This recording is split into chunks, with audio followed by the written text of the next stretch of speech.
Welcome. This is the Ag Engineering Podcast, where we talk tools, tips, and techniques to improve the sustainability of your farm. I am your host, Andy Chamberlain from the University of Vermont Extension, and this podcast is supported by Northeast SARE, providing grants and education to advance innovation in sustainable agriculture.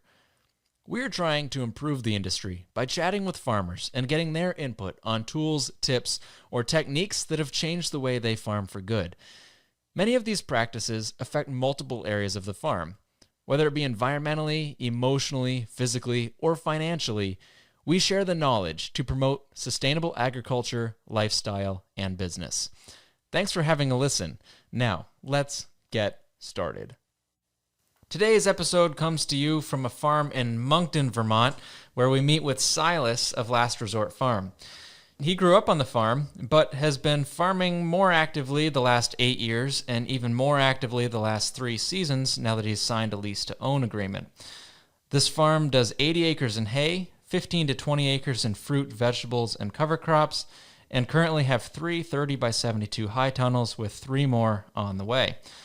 Their markets are wholesale, retail, farm share, as well as a farm stand, and they're bringing in between $200,000 and $300,000.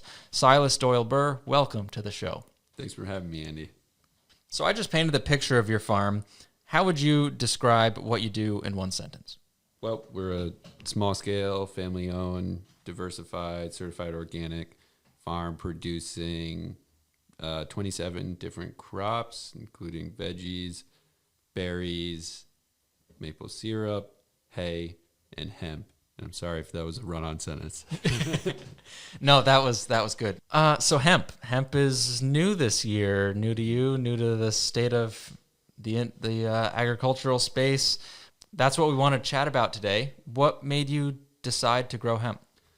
Well, it was interesting. I'm very risk averse, and it felt like, with the legalization, I think let's start there. It became legal to grow CBD hemp, and there was a ton of interest this past spring, and it felt like maybe there was a bubble building up there. And being risk averse, I was thinking, I don't think I'll do it. I did explore briefly to see if I could find, any written contracts. Kind of struck out there and made some other calls. Ended up talking to my business advisor, and he actually encouraged me to grow it, saying that in general he doesn't encourage or endorse that you throw plants in and then see what happens without having the set marketplace. But with hemp, relatively easy crop to grow in terms of overall inputs. If you're only doing an acre, it didn't end up being incredibly costly, and it seemed like there could be the potential for tremendous upside. I think the key was, all right, let's think small, not big, and also, set the bar low. It'll be easier to get over, and we'll be happy when we do. But I think that it did seem like there was a lot of allure to growing it, and just amongst friends and family, there was a lot of conversation about it. Everybody was talking about it. All good signs that there's going to be a bubble, but also that there's significant consumer interest. And so for me, it was dependent on finding a processor who I was able to connect with, and I did find a good company, Vermont Organic Science. And, we had a handshake agreement that they would buy a certain amount of biomass, and that ended up working out. And it does, I think everybody's read the news that there are some circumstances where it didn't work out. And, if you grew 20 or more acres, then that's a significant amount of money. And then, I still put my risk averse lens on and went about it, but it ended up working out, and it was a fun crop to grow. So you grew an acre of hemp. That is not a small trial plot. That's a pretty significant grow. Yeah, it was, I guess it's all relative, right? Is 1 acre a lot? It was small enough, and we were doing biomass. The main focus wasn't trim flower, so that really the equipment that we needed, we had. We weren't going to have to. It was still kind of a labor crunch, and we can talk about more. I'm sure you have plenty of questions about that. It was scaled small enough so that using the current inputs that we have, we were able to extend that. And so just being, small scale diversified farm allowed us to do that trial. And yeah, I think that if you were starting out new to farming, it was going to be and probably was a significantly harder challenge.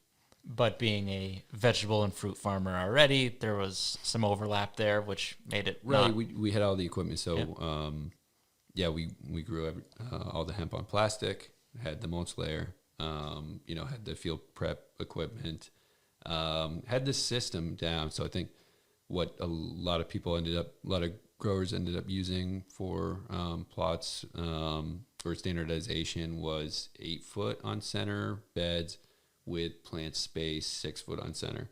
We went with kind of what we standardized for other crops requiring larger amounts of space in between rows, which are the cucurbits, and most of those we're doing on 6.5, 7 foot centers, and then so in the aisleways we actually with the hemp we did so little that we actually didn't seed down. So often we'll seed down something like annual ryegrass and use a living mulch. Did not do that for the hemp, and there were some weeds, but we were able to mow them down, and for the most part, it seemed like we were able to mow them down before going to seed, and so not building up the weed seed bank.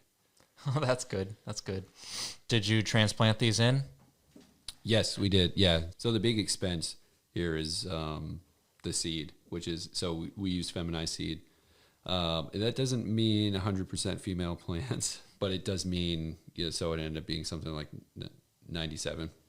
And so, that was, in August, July, August, we had to, really August. And then through early September, we just went through and did, weekly or biweekly scouts to see are there male plants or are there hermaphrodites. And the other thing that I realized is so many people grew hemp, and also the decriminalization of marijuana makes it pretty difficult to, avoid getting pollen in the field. Fortunately, we didn't end up with a lot of seeds, but and we're also using biomass, so not as big a deal. But that was something that I didn't really consider beforehand. So we started in what we call our germination station, started those 1,000 plants, and we did 3 different varieties: Jupiter, Sour Space Candy, and Super Haze.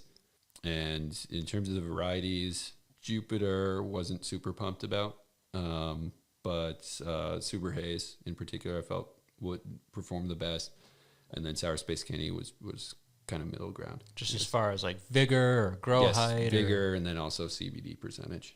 Were the varieties visually very different, or could you tell them apart or not? Yeah. So I'm definitely not an expert.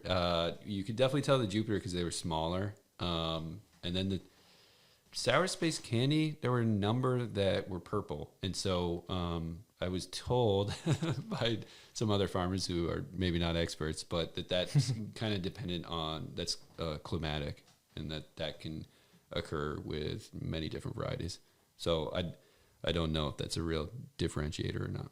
Well, that variety is more sensible. Right, sensitive. Right. And I didn't, there was, the aroma is very strong, but it did, with the 3 varieties, you could kind of differentiate them based on what they smelled like, which was interesting. Yeah. I think almost everybody has an untrained eye and an untrained nose to be able to tell what is what. It's a new crop to most veg growers. With the decriminalization of marijuana, and I don't know your neighbors, but did you have fear of pollination from other growers? There was definitely that fear. I mean, so one was from males and hermaphrodites being an issue in our own crop, and so we did do weekly scoutings.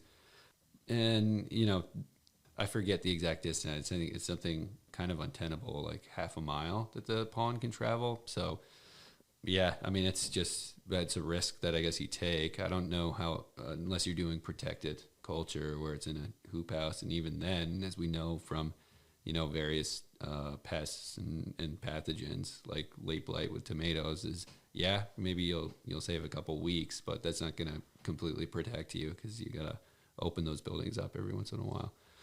So how did it grow over the season? Did you irrigate it a lot? Did it need a lot of hand holding, or was it a set and forget once it was transplanted? That was my strategy, was set and forget. We actually didn't hook it up to irrigation, and we gave it, organic pelletized chicken manure for fertilizer, and just said, do your thing. And it ended up performing great. People said the metric, the average yield should be about a pound of flower per plant. And in terms of biomass, that's what we ended up with. So, I think the yield was probably a little lower than some of the other growers.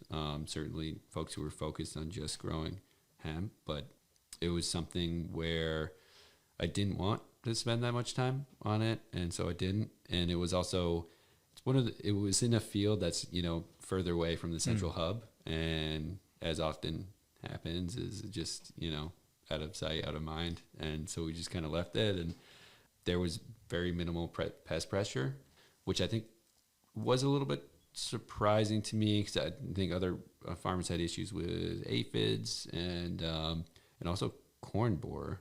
And I think we just got lucky. I mean, small plot again. We do grow sweet corn, but typically in fields that are pretty far away from that plot. And then in terms of mold or late season, fungal issues, very minimal. There was some, I think, botrytis. I didn't even bother taking it to the lab because it was so minimal. When did you transplant your crop, and how tall were they at that time? So we transplanted, we're saying the folks who sold us the seed said, 4 to 6 weeks with propagation time before planting. We timed it so that we were planting in early to mid-June, and it was a really cold spring for us, so we really weren't in a huge rush to get them in. It ended up being closer to mid to late June. And in terms of growth, it really didn't seem to set them back that far.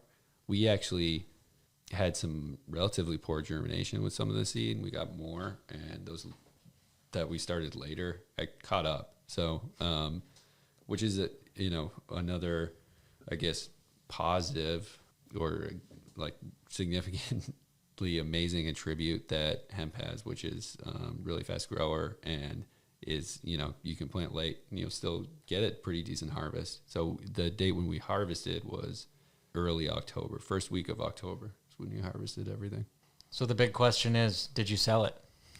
Yeah, so we still have a lot of biomass that's just in a walk-in of ours, but we sold enough so that we're in the black. We made, I bought a heat pump that we used to dry it, but we still came out, $5,000-$6,000 ahead, and now we're sitting on some biomass, and will we sell it?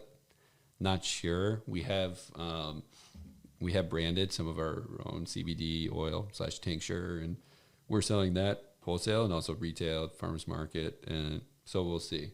But the fact that we came out on top, I think it's nice. It's not, per acre compared to some of our other crops, wasn't amazing. And so I think I'm happy. I'm glad that we did trial it, and then just kind of wait and see what happens. So was it an overwhelming success? No, but it was certainly better than nothing. Yeah, profitable off your first trial year is good. Now, you decided to be vertically integrated and take a product all the way to market yourself. I mean, that kind of makes sense from your standpoint. You've got farmers markets as well as a farm stand. What were some of your customers' perceptions? Were they asking for it? Were they excited to see it? Yeah, broad spectrum, a full spectrum, just like the oil. Yeah, I think there's, it's really the Wild West with basically everything that has to do with this crop. Just one, there aren't SOPs for anything really, there are no standards for production of it. In terms of testing, yeah, so it's supposed to be below 0.3% Delta 9 THC. What we found is that so many customers at the farmers markets who'd come to the farm stand, they all have anecdotal stories about how it helps either them or a family member or friend. People are finding it to be helpful, and so that's always nice to hear. And there has been some definitely significant excitement. The other Wild West thing about this market is, the price point itself, and seems like every processor or farmer, vertically integrated farmer, they're charging it. It's a really broad spectrum, and I think that maybe over the next year or so, we'll start to see that start to maybe become more consistent and feel out what is the demand and supply here. So are you going to grow it again? Not sure yet. We got plenty of time. So like I said, you can get those plants in pretty late. So just kind of feel it out. I think it'll be based on, can I find a handshake deal at least with people who I trust, or do we get a written contract? And it was a fun crop to grow. I'm glad I did it. But at the end of the day, when if we ever change the logo, would we add a cannabis leaf there or a hemp flower? I don't think we will. So it's not going to be a main crop of ours, but it's fun and we might do it again. Awesome. Well, thanks for sharing your viewpoint on adding hemp as another crop to your very diverse farm. Is there anything else you'd like to say or share? Important advice that I got from an OG farmer was I made a bunch of calls my first year, and I tried to at the conferences, and I tried to make some calls in the off season as well to these really experienced farmers, trying to figure out what they're seeing in the marketplace and how that's changed based on historical precedents. So what this farmer was saying is that the production is fun. That's what we all enjoy doing. And it's the markets and feeling out the marketplace that's the real challenge. Often is what leads to failure, is sort of the lack of foresight or the lack of finding a market. And so anybody who's considering growing hemp, encourage you to do that legwork first, and really any crop, to do that legwork first, unless it's a small trial. But really, because if it doesn't end up being successful for you, it's not only a failure for you, but you're also adding to the supply, you're depressing prices and making it challenging for all the rest of us. They're impacting the industry as a whole with their product as well. So, well, thanks for sharing, Silas. Thanks for coming on the show. If people have questions or they want to follow along to see what all the diversified happenings are on your farm, how should they get a hold of you or follow you? Well, I always like to finish with this shameless plug that people should follow us on Facebook, Instagram. I think the handle is Last Resort Farm. Or you can check out our website, which is www.lastresortfarm.com.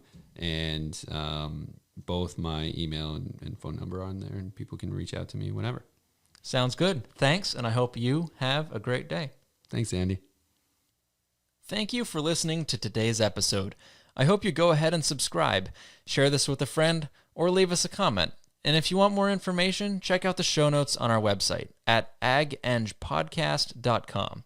That's agengpodcast.com. Thanks for listening. I hope you have a great day.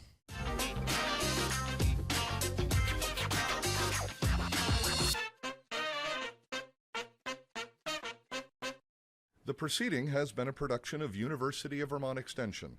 For more information on Extension, log on to www.uvm.edu/extension.